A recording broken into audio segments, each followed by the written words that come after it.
Bismillahirrahmanirrahim. Assalamualaikum warahmatullahi wabarakatuh.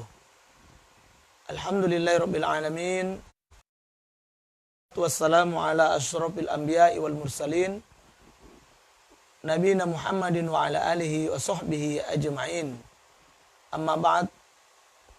Usikum wa iyaya bitaqwallah faqad fazal muttaqun. Ayyuhal ikhwah wal akhwat, a'azzani Allah wa iyyakum ajma'in. Alhamdulillah, pada subuh atau pagi hari ini, yaitu hari Jumat yang penuh berkah, mudah-mudahan semua ikhwanul akhwat, teman-teman yang ada di seluruh negeri, ya, dengan keberkahan hari Jumat ini semuanya berada dalam kondisi sehat walafiat, murah rezeki, dan tentunya selalu istiqomah di atas iman wal Islam. Ikhwanul akhwat ini dimuliakan Allah Subhanahu wa taala. Kembali kita akan melanjutkan kuliah Tib Nabawi kita secara online, ya. Di mana insyaallah pada pagi hari ini kita akan memasuki kajian dan resep untuk penyakit yang ketujuh, yaitu penyakit artritis rheumatoid. Apa itu penyakit artritis rheumatoid? Ya. Mari kita lihat sama-sama definisi daripada penyakit ini.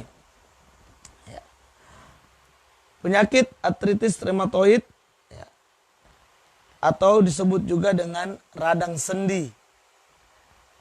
Dalam bahasa Inggrisnya disebut dengan rheumatoid arthritis atau disingkat dengan, ya, RE, ya, RA, ya.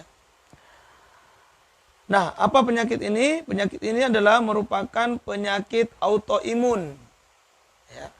Penyakit yang terjadi pada saat tubuh diserang oleh sistem kekebalan tubuhnya sendiri.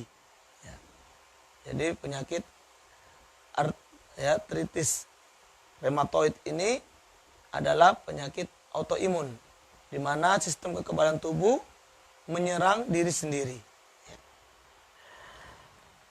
Apa akibatnya? Akibat dari penyakit autoimun ini adalah mengakibatkan peradangan dalam waktu lama pada sendi. Penyakit ini menyerang persendian, biasanya mengenai banyak sendi yang ditandai dengan radang pada membran sinovial dan struktur sendi serta atrofi otot dan penipisan tulang. Ini akibat yang muncul dari atau manakala seseorang mengalami penyakit autoimun ini, ya, yaitu penyakit di mana sistem kekebalan tubuh justru menyerang diri sendiri, dan penyakit ini lebih banyak menyerang kepada sendi, ya. Dia membuat peradangan pada sendi. Nah, RA, ya, dapat mengakibatkan nyeri, kemerahan, bengkak, dan panas di sekitar sendi. Berdasarkan studi, RA lebih banyak terjadi pada wanita dibandingkan pria dengan rasio kejadian 3:1. Ya. Ini kasus yang terjadi itu lebih banyak atau lebih besar pada kaum wanita. Nah, umumnya penyakit ini menyerang pada sendi-sendi bagian jari, pergelangan tangan, bahu, lutut, dan kaki. Pada penderita stadium lanjut, akan membuat si penderita tidak dapat melakukan aktivitas sehari-hari dan kualitas hidupnya menurun. Ikhwan wal akhwat serta teman-teman semuanya, inilah gambaran ataupun pengertian daripada penyakit autoimun atau disebut dengan artritis reumatoid ini, ya. Itu penyakit di mana sistem kekebalan tubuh yang harusnya ya berfungsi untuk menjaga diri kita daripada serangan-serangan dari luar, ya, virus maupun bakteri dari luar, ternyata sistem ini justru mau nyerang diri sendiri sehingga terjadi peradangan pada sendi-sendi, ya. Dan kan ya sendi itu sakit, ya. Ya radang, dia meradang, ya, kadang memerah, ya, kadang membengkak, ya, sehingga membuat seseorang sulit untuk beraktivitas, ya. Bahkan bisa menyebabkan penderitanya ya sama sekali tidak bisa melakukan apapun dan berakibat pada penurunan kualitas hidup yang sangat nampak jelas dalam sehari-harinya. Nah, gejala apa yang bisa kita lihat autoimun ini? Di antara gejala yang terlihat yaitu adanya demam. Jadi selain tadi penyakit autoimun ini menyebabkan sendi-sendi itu meradang, ya, baik memerah, membengkak, ya, dan lain sebagainya, maka ada gejala lain yang bisa kita lihat, yaitu apa? Demam, ya, demam. Kemudian nafsu makan menurun, ya, jadi tidak selera makan, ya. Berat badan juga menurun, ya, karena tidak selera makan, maka secara otomatis berat badan akan menurun drastis. Kemudian lemah dan kurang darah. Ini juga karena memang tidak adanya nutrisi yang cukup yang masuk ke dalam tubuh diakibatkan faktor hilangnya selera makan. Maka terjadilah kelemahan fisik dan juga kekurangan darah. Namun demikian, kadangkala si penderita tidak merasakan gejalanya. Ya. Ada juga kasus di mana orang menderita autoimun tapi tidak merasakan gejala. Diperkirakan kasus reumatoid artritis diderita pada usia di atas 18 tahun dan berkisar 0,1% sampai dengan 0,3% dari jumlah penduduk Indonesia. Jadi kasus ini memang tidak terlalu besar, ya, sekitar 0,1 sampai 0,3% saja, namun ya ada gitu. Ada beberapa kasus terjadi, dan untuk di Banda Aceh sendiri dan Aceh ini ada beberapa kasus teman-teman yang mengalami penyakit ini. Alhamdulillah ada yang mengalami dan pada akhirnya juga diberikan kesembuhan oleh Allah Subhanahu wa taala, ya.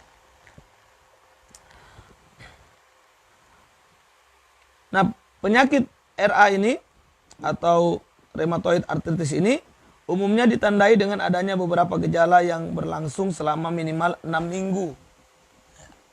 Jadi ada gejala yang terus berlangsung selama 6 minggu manakala orang menderita reumatoid arthritis ini, ya. Yang pertama, kekakuan pada dan sekitar sendi yang berlangsung sekitar 30 sampai 60 menit di pagi hari. Ini yang pertama. Terjadi kekakuan pada sendi, ya, di pagi hari antara 30 sampai 60 menit. Yang kedua, bengkak pada 3 atau lebih sendi pada saat yang bersamaan. Tiba-tiba terjadi pembengkakan pada 3 atau lebih sendi pada waktu bersamaan. Ini juga menjadi gejala yang akan muncul manakala seseorang mengalami gangguan autoimun ini atau artritis reumatoid, ya, atau reumatoid artritis, ya. Yang ketiga, bengkak dan nyeri umumnya terjadi pada sendi-sendi tangan. Yang paling banyak itu terjadinya pada sendi tangan untuk nyeri dan pembengkakan manakala seseorang mengalami penyakit autoimun. Yang keempat, bengkak dan nyeri umumnya terjadi dengan pola yang simetris, nyeri pada sendi yang sama di kedua sisi tubuh, dan umumnya menyerang sendi pergelangan tangan. Jadi umumnya orang-orang autoimun kalau mengalami gangguan autoimun ini, dia nyerinya itu dan bengkaknya itu simetris pada dua sisi tubuh. Ya, sama-sama, misalnya kasusnya di pergelangan tangan, maka kiri dan kanan akan mengalami hal yang sama, ya, baik dari sisi nyeri maupun bengkaknya itu akan sama. Dan memang autoimun paling banyak menyerang pergelangan tangan. Pada tahap yang lebih lanjut, rheumatoid arthritis ini dapat dikarakterisasi juga dengan adanya nodul-nodul reumatoid, konsentrasi reumatoid faktor atau RF, ya, yang abnormal, dan perubahan radiografi yang meliputi erosi tulang. Jadi terjadi erosi pada tulang. Ya, ini pada tingkat lanjut. Ikhwan al-akhwat ini melakukan Allah Subhanahu wa taala. Ya. Ini adalah gejala-gejala yang apabila, ya, seseorang terserang penyakit autoimun atau rheumatoid arthritis ini, maka akan ada gejala-gejala yang nampak, ya.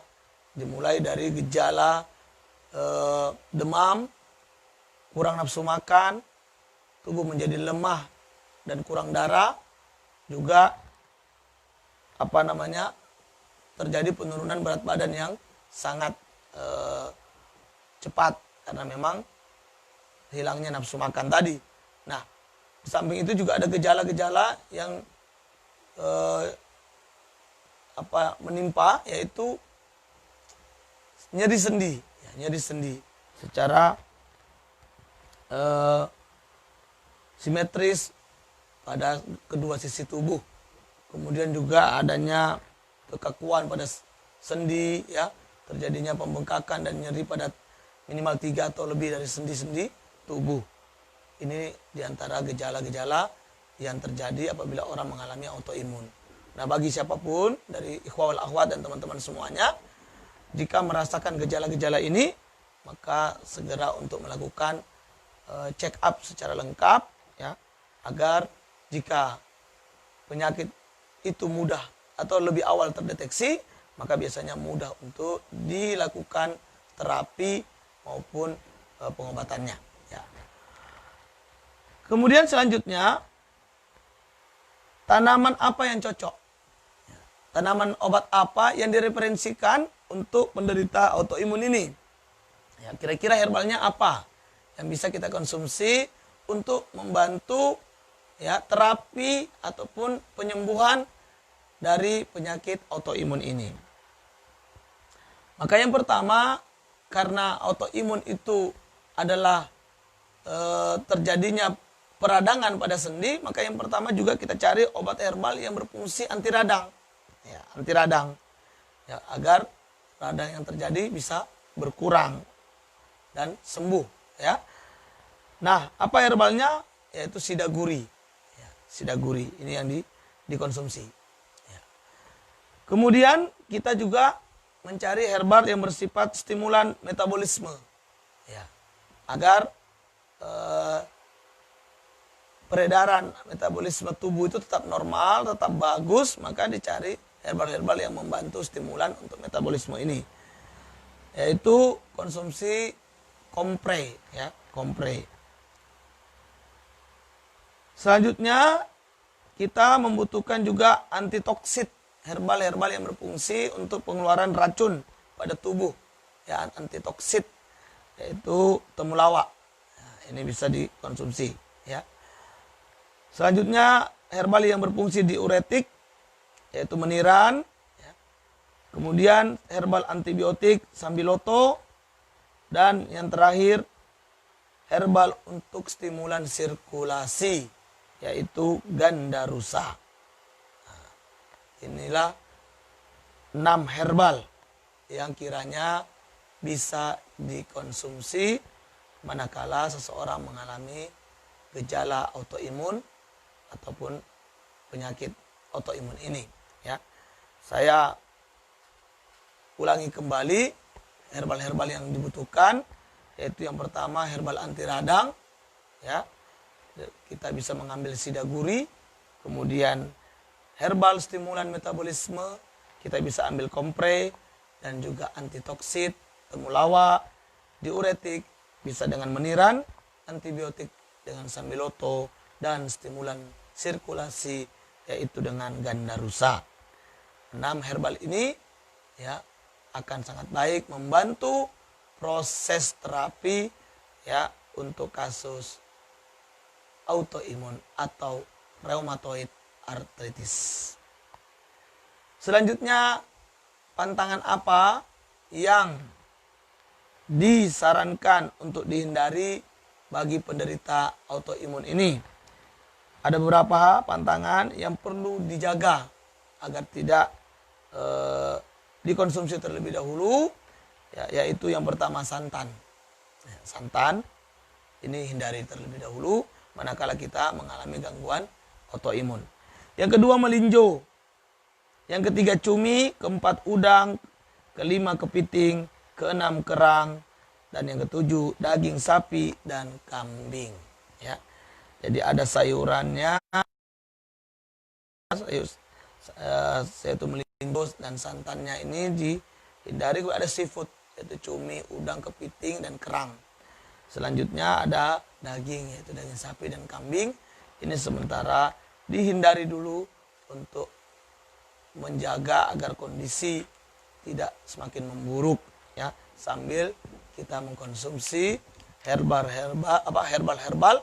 yang mampu membantu melakukan terapi kesembuhan bagi penyakit ini dengan izin Allah Subhanahu wa taala. Selanjutnya, apakah autoimun bisa dibekam? Maka insya Allah autoimun juga bisa dibekam. Ya, maka kita ambil langkah sinerginya, yaitu sinergi bekam dan herbal tadi. Ya, maka pada kasus autoimun kita bisa melakukan pembekaman di area punggung. Ya, dimulai dari titik kahil, ya, titik utama, simpang 4, ya, yaitu pada cervical 7. Lalu kemudian kita ambil titik pada 5 atau 7 jari di bawah belikat, tepat di ruas tulang belakang kiri dan kanan, 1 jari, ya, jaraknya dari ruas tulang belakang kiri dan kanan. Kemudian kita tambah lagi 2 titik di area pinggang atas pusat, ya, area pinggang atas pusat. Ini bisa kita bekam juga, ya, 2 titik lagi di situ kiri dan kanan. Maka total ada 5 titik untuk titik punggung, ya, semuanya dibekam dengan mengeluarkan darah atau invasif atau perlukaan. Kemudian 1 titik lagi ditambah di bawah tulang dada, tepat di atas pusat sekitar 5 jari, ya, di ulu hati kita. Nah, di sini. Ya. Ini dilakukan kop kering saja, kop kering, ya, di titik di sini. Ya. Ini pusat kita 5 jari, pas ini. Ya. Ini dilakukan kop kering. Nah, ini 5 titik yang bisa dijadikan upaya ataupun usaha ikhtiar terapi autoimun dengan bekam. Ya, cukup dengan 5 titik di punggung tambah 1 titik kop kering di area depan. Ya. Insya Allah, ya, ikhwanul akhwat dan teman-teman semuanya, ini, ya, bisa menjadi solusi bagi penyakit autoimun. Adapun tadi herbal yang bisa kita konsumsi ada sidaguri, kompre, ya, kemudian ada temulawak, ada sambiloto, ya, dan bisa juga dengan green samurai, ya, atau gandarusa bisa juga untuk membantu sirkulasi pada orang-orang penderita autoimun. Nah, inilah solusi yang bisa kita berikan untuk penyakit rheumatoid arthritis ini. Wa akhwat yang dimuliakan oleh Allah Subhanahu wa taala, mudah-mudahan kita selalu dijaga Allah dari penyakit-penyakit yang buruk, ya. Dan semoga kita selalu dalam kondisi sehat, ya, walafiat, baik secara ruhiyah kita maupun juga fisik badan kita. Ya. Dan kami tetap selalu mengingatkan bahwa yang paling terbaik adalah mencegah ya, sebelum datangnya penyakit. Ya. Karena mencegah jauh lebih murah daripada mengobati. Ya. Yang namanya mencegah ini jauh lebih murah dan juga lebih mudah dibanding apabila penyakit sudah mengenai kita. Itu akan jauh lebih mahal dan jauh lebih sulit untuk melakukan pengobatannya. Ya. Oleh karenanya, jagalah kesehatan ini, anugerah terbesar yang Allah berikan ya, pada kehidupan kita, yaitu salah satunya adalah nikmat sehat yang Nabi memperingatkan kita bahwa ada dua nikmat yang sering membuat manusia itu lalai, yang sering dilupakan oleh kebanyakan manusia. Ya. Apa itu? As-sihah wal farag. Nikmat sehat badan ya, dan juga nikmat waktu luang. Ini dua nikmat yang sering dilupakan, sering dilalaikan. Maka mari kita berdoa kepada Allah, semoga kita tidak termasuk golongan yang selalu lalai akan dua nikmat besar ini. Ya. Semoga kita mampu memaksimalkan nikmat sehat ini dengan karya-karya, dengan ibadah-ibadah, ya, dengan aktivitas-aktivitas yang bernilai positif, baik yang terkait dengan ibadah kepada Allah, ya, urusan-urusan akhirat, bekal-bekal akhirat kita kelak, maupun urusan-urusan keduniaan. Janganlah menjadi orang yang suka menganggur. Ikhwan wal akhwat, teman-teman semuanya, ya, jangan suka menganggur. Jangan suka jadi orang yang tidak punya aktivitas. Sudahlah tidak beribadah dengan baik kepada Allah, ya. Sudahlah juga tidak bekerja, ya. Jadi pengangguran, jadi orang-orang yang tidak punya